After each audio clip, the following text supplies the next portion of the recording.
the greatest black white supremacist in America. No, not Clayton Bigsby. Candace Owens. Candace Owens now wants America to invade Canada because Canada enacted their emergency powers in order to protect Canadians.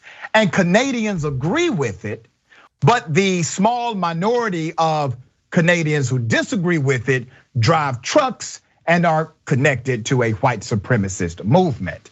She wants to protect the white supremacist in Canada. She is now expanding her territory here. Okay, let's go ahead and put up the tweet. Fascinating here. Over the weekend, Candace Owens tweeted, "Stop talking about Russia." That's a good white man. No, that's not what she said. That's what she meant. Send American troops to Canada to deal with the tyrannical reign of Justin Trudeau Castro. He has fundamentally declared himself dictator, but the Russian guy is a dictator. All right, he has fundamentally declared himself dictator and is waging war on innocent Canadian protesters and those who have supported them financially. Now, I think this is the time when I highlight that out of 11 Canadians who were arrested, 4 of them actually had body armor, weapons, semi-automatic weapons, and bombs, and they were going to kill the Royal Police. Well, they discovered this before it happened, but they were in conspiracy to do so.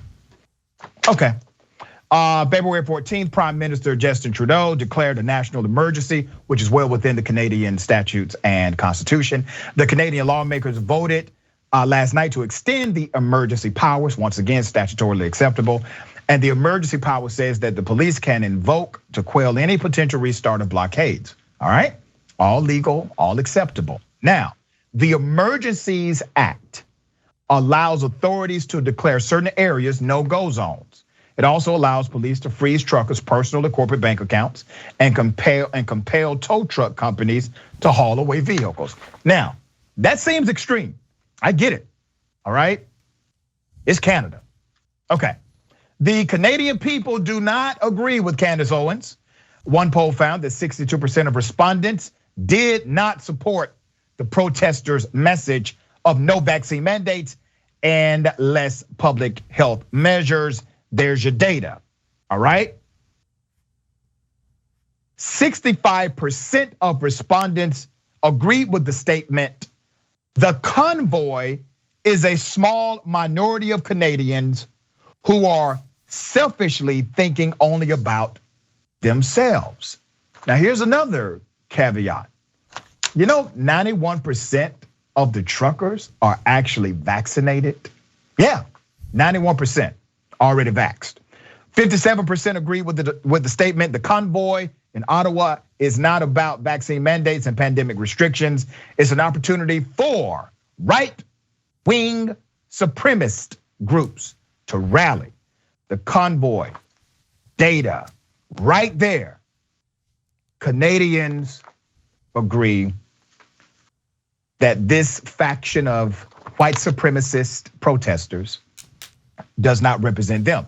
A poll published on the 17th of this month show Canadians don't even agree with Candace on Trudeau's decision to declare an emergency. The result of a national survey released by Maru Public Opinion finds 2/3 of Canadians support Prime Minister Justin Trudeau bringing in the Emergencies Act to give the federal government extra powers to handle the protest across the country. The protesters represent a tiny minority of Canada's trucker, since almost 90% have been vaccinated. Candace isn't the only right winger taking advantage of this. Tucker Carlson is getting in on the action. He has t-shirts. It's a play on his name, all right? There you go, look at Tucker getting in on the white supremacist action. Nice white shirt. Pro Tucker, pro freedom. All right, the irony here is staggering. Republicans like Candace Owens, they believe that no, America should not be utilized in order to solve actual humanitarian issues. No invading, no going to another country to solve that. But America should be used to protect white supremacists in other countries. That's how we should use the US military according to Candace Owens. Cenk, thoughts on this? Yeah, so there's disagreement among conservatives on whether she represents the movement or not. Some old school conservatives saying, oh, just ignore her, she's just trying to get attention, nobody else thinks that. And others like Joe Walsh, who's a former congressman, saying, no, that's not true. I think she probably represents the great majority of Republican voters. And now Joe Walsh doesn't agree with her, but he's saying, let's keep it real. I think that's what the case is. I think Joe Walsh is right. I think that she does represent the majority of Republicans, and that's because she's a good grifter. She's a professional grifter, and a professional grifter isn't going to give you something you don't want, right? So why did she rise to fame in the first place? Because what the right wing wanted was a black face telling them that blacks are inferior and whites are superior. So Candace gave them that, and they gave her millions of dollars. So now she's saying, oh yeah, let's spread white supremacy to Canada. They love it. That's why she's getting paid more. She knows what she's doing. And so then, you talk about the hypocrisy of the right wing. My whole life they've been talking about law and order. Oh, we gotta have law and order, right? Right. And then we have law and order here, and they're like, oh goddamn law and order, I can't stand it. I mean, it's amazing, right? It's amazing. Damn I mean, shame. they discussed in the White House for 3 hours after Trump lost the election, many weeks after he lost. And now he's getting desperate. And Mike Flynn, his former national security advisor, came in and pitched the idea of martial law, that the military should seize the ballot boxes and should do a redo of the election while we have military rule in America. So now Candace Owens and the right wing are pretending, oh my God, the government's seizing power? It's unbelievable. We hate it, can't believe it, can't stand it. Meanwhile, just a short while ago, they were thinking of doing martial law in America. So they look, there's no bounds to their hypocrisy, and they know it, and they laugh about it. They don't. They know their audience doesn't care about facts, logic, hypocrisy, irony. They don't care about any of it. They just think, me want power. Me want power. Okay, it doesn't matter who wants it. So now the whole point of protest, and I'm pro-protest. I don't even mind people taking over the highways. I've seen left-wing protesters do that. I've seen civil rights protesters do that. And nothing wrong with that. But the point of the protest is to bring attention to your issue. Well, here, my God, they got the attention of Canada and America and many other countries. Mission accomplished. So then you ask the Canadian people, and their answer was, as Rashad read you the polls, basically their answer was, Trudeau, aren't you gonna get these guys off the streets already? Right. Right? They weren't like, oh, we're so sympathetic. Oh, I can't believe the government's making them take a vaccine. Oh, don't do that, we should change the laws. No, the Canadians in unison shouted, get them off the goddamn streets. We don't agree with you. You don't represent us. You're a political minority, and if you're a racial minority, your rights need to be protected. If you're a political minority, that means you lost the debate. And right. And by the way, progressives unfortunately have been political minorities before. That's not a thing. You can't complain about that. You have to just go and win the next election, right? So you can't take over all the streets and say, even though I know I'm 9% of the truckers and 91% of the truckers disagree with me, I want to win anyway. I want power anyway.